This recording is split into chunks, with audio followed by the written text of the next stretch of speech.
Apa jawaban Yulaha? Itu yang sangat menarik. Apa? Yusuf, aku sudah menemukan true love-ku. Ternyata yang selama ini aku kagumi pada dirimu itu adalah cintanya Tuhan, itu yang hadir pada dirimu. Ya. Mengagumi apapun konteksnya adalah untuk mencintai Tuhan karena kualitas dan sifat Tuhan itu hadir dalam objek apapun yang kita kagumi, apapun yang kita cintai. Kita nggak bisa kemudian hanya mencintai casingnya saja, kita mencintai objeknya saja, tapi lihat kehadiran Tuhan di situ. Nah,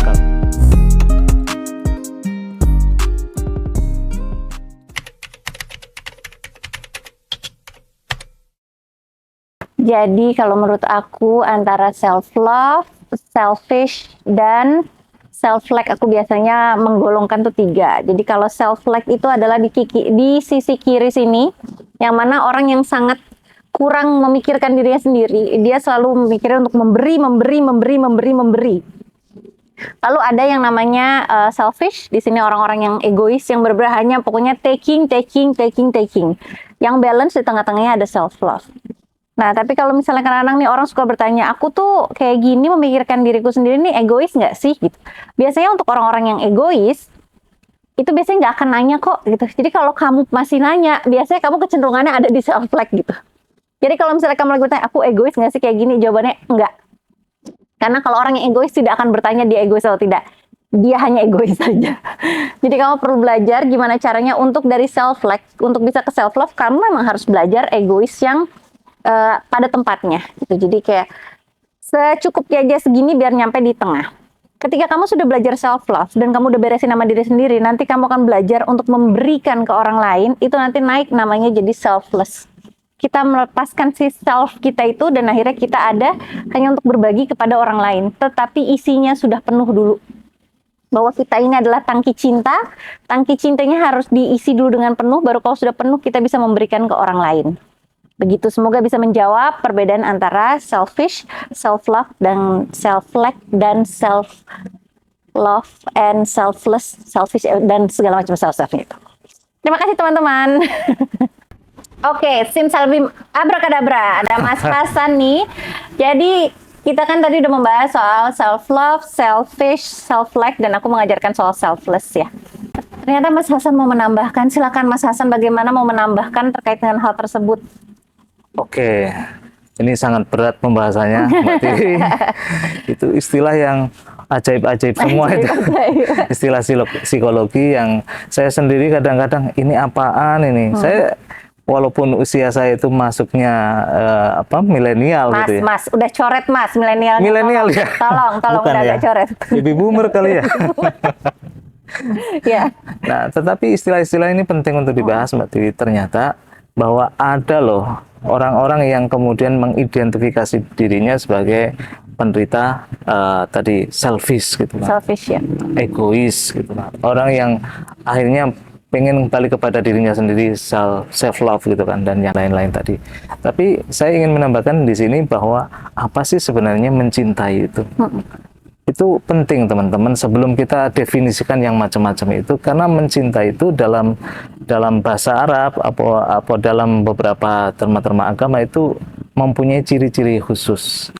Karena jiwa manusia dalam sebuah hadis atau dalam sebuah makalah itu dikatakan mailun nafsi ilal ashkhasi awil asyai itu yuridu al-izzah. Jadi kecenderungan jiwa manusia itu menginginkan sesuatu yang bernilai, menginginkan sesuatu yang menarik perhatiannya, menarik kemudian atensinya, atau sesuatu yang membuat dia terpesona, atau menginginkan sesuatu yang bermanfaat. Berarti di sini titik temunya adalah ketika seseorang melihat sesuatu itu yang dilihat apanya sih? Dia ketika dia tertarik perhatiannya, ketika dia tertarik, terpesona dan kemudian bisa bermanfaat itu melihat apanya? Nah, ketika kita lihat nih Mbak Tiwi, kita punya HP ya. Sebenarnya nilai HP ini bisa dihargai 2 juta atau apa dan sebagainya. Ini sebenarnya dari apanya sih kalau saya tanya ke Mbak Tiwi? Isinya. Hardware-nya, software-nya.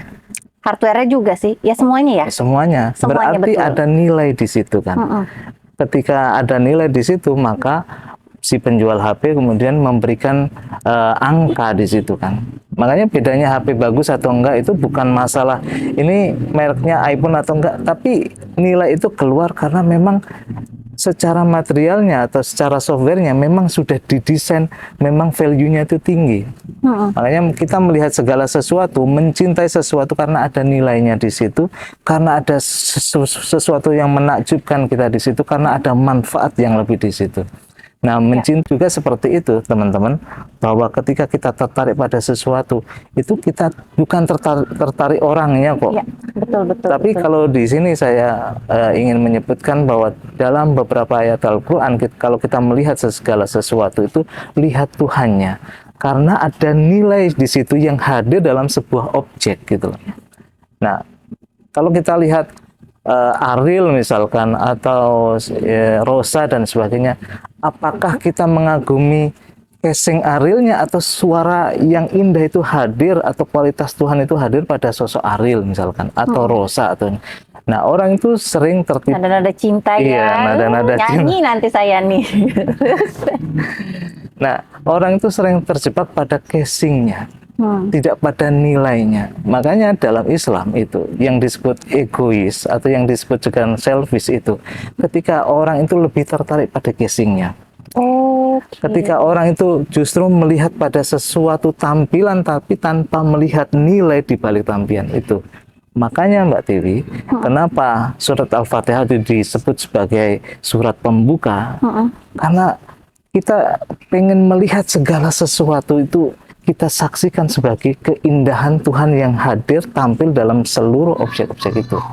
Kalau kita bisa melihat nilai dari segala sesuatu itu merupakan Tuhan yang hadir, efeknya apa?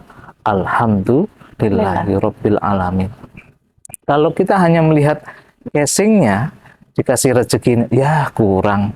Ditransfer orang karena kita melakukan sesuatu, ya kok harus gini. Tapi kita nggak bisa melihat bahwa Ar-Razzaq yang pemberi rezeki itu hadir dalam bentuk nominal yang segini atau segitu. Tapi kita nggak bisa melihat Tuhannya. Nah, makanya ketika orang bisa melihat dirinya sebagai kehadiran kualitas Tuhan, maka kita syukuri. Itu self love itu namanya. Jadi ketika kita bisa melihat itu, akhirnya kita menghargai diri sendiri. Betul. Apresiasi pada diri sendiri itu tidak apa-apa. Makanya kalau bahasa Arab beda dengan kita bahasakan ana itu kan saya, aku. Dengan ananiyah, keakuan. Nah, kalau aku berarti menunjuk pada kualitas Tuhan yang hadir pada diriku ya. Tapi kalau aku itu sudah sedonya dari ana itu sendiri atau sudah sedo dari aku, bukan aku yang sebenarnya. Tapi keakuan itu. Nah, keakuan ini dalam bahasa Inggris biasanya diterjemahkan sebagai ego atau selfish mungkin. Tapi kalau dari psikologi mungkin ada pengertian tersendiri ya, tapi dalam bahasa Arab itu biasanya dimaknakan seperti itu. Nah, keakuan inilah yang membuat manusia itu menderita. Karena apa? Mengejar casing tadi, tidak mengejar kualitas aku yang ada di dalam diri kita gitu. Ketika orang lebih mengejar casing, akhirnya apa? Pengen memiliki ini, privatisasi akhirnya kan, kolonisasi akhirnya kan, melihat segala sesuatu itu pengen dikuasai. Nah, ingin dimiliki. Mencintai seseorang karena punya kualitas tertentu, oke, karena ketampanannya, karena kecantikannya. Tapi kalau sudah ada hasrat untuk memiliki, itu yang suffering. Itu yang egois kan. Misalnya mengagumi siapapun, boleh-boleh saja kok. Mencintai, boleh-boleh saja. Tapi kalau sudah ego yang bermain, pengen memiliki, akhirnya apa? Istri orang diambil, suami orang diambil, terus kekuasaan pengen dilanggengkan dan sebagainya, itu sudah nggak benar, itu sudah egois atau selfish. Keakuan. Tadi yang Mas Hasan sebutkan tuh benar-benar sangat terasa bahwa untuk perempuan itu banyak sekali yang kurang bisa untuk self love karena dia sendiri tidak merasa dirinya berharga. Ya. Bahwa self love itu akan naturally terjadi ketika sadar bahwa kita ini berharga, bahwa di dalam diri kita ada percikan Tuhan gitu. Yang mana kalau kita menzolimi diri kita sendiri, artinya kita tidak menghargai Sang Pencipta yang sudah menciptakan kita sebegini. sempurnanya ya, Betul. Mas Hasan ya. Mengapresiasi nilai yang ada dalam diri kita itu self love. Ya. Ya. Dan ketika kita mencoba untuk menemukan true self-nya kita, itu mencoba untuk melihat bahwa aku mungkin punya kualitas yang berbeda dengan dirimu. Iya. Sehingga kalau ikan disuruh terbang, tidak akan terjadi gitu. Yang ada malah, kenapa aku tidak bisa terbang? Padahal keahlianmu itu adalah berenang. Ada orang yang keahliannya terbang gitu. Ketika kita berusaha untuk menyamakan standar keakuan itu yang jadi suffering juga ya. Karena kenapa aku tidak bisa jadi kayak dia? Betul. Begitu. Nah, ini kita bisa lihat cerita dalam Quran, Mbak Tiwi. Ketika Siti Zulaiha itu melihat ketampanan Yusuf, ya kan? Sampai ke Iya, jadi orang-orang mencibir, Zulaiha itu apa nggak bersyukur sudah punya suami, pada waktu itu kan sudah pejabat tinggi kan. Kok masih mengagumi anak yang masih remaja, yang katanya ini katanya itu. Terus kemudian Zulaiha menarik anak itu untuk coba kalian di situ semua, coba aku hadirkan anak itu.